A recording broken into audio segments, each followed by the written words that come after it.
first time, the Indiana State Police Superintendent says his agency will review its policies regarding police pursuits, including stop sticks. That's right. The Fox 59 exclusive interview comes after 2 state troopers died this year during chases.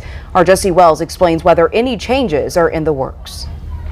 The 2 trooper deaths this year, Aaron Smith and James Bailey, both took place as the troopers were attempting to deploy stop sticks. Because of that, the state police superintendent admits he will review whether the risks of that practice outweigh the benefits, but right now, he does not expect any changes to be made.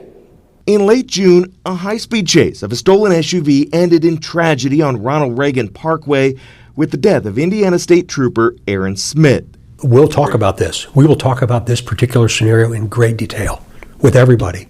I feel tremendous responsibility. This INDOT video of the deadly pursuit shows the driver of the stolen SUV swerve sharply to the right at the exact moment Trooper Smith tossed stop sticks into the road. ISP Superintendent Doug Carter says an internal and peer review will evaluate Trooper Smith's death. There's multiple steps that we will engage to make us better. What we cannot do, though, is get into the mind of Aaron Smith. They'll also review the death of Master Trooper James Bailey. In March, Trooper Bailey was about to pull stop sticks out of his trunk on I-69 near Fort Wayne, but didn't have time to put them in the road before he was hit and killed. The safety of tire deflation devices has been debated for years. Over a decade ago, the FBI issued a law enforcement bulletin warning about their dangers. Yet Superintendent Carter doesn't expect to change anything about when his troopers use stop sticks. I don't anticipate changes because I think the community expects us to not only have those tools, but even to use them when even when we put ourselves in harm's way.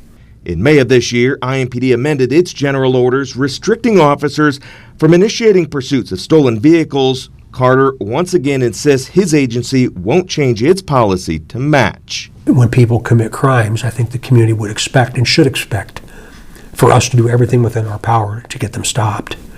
To be clear, no one is blaming either Trooper Smith or Trooper Bailey for how they died, and the 2 suspects accused of causing those fatal crashes have both been charged with murder. Jesse Wells, Fox 59 News. Jesse, thank you. Authorities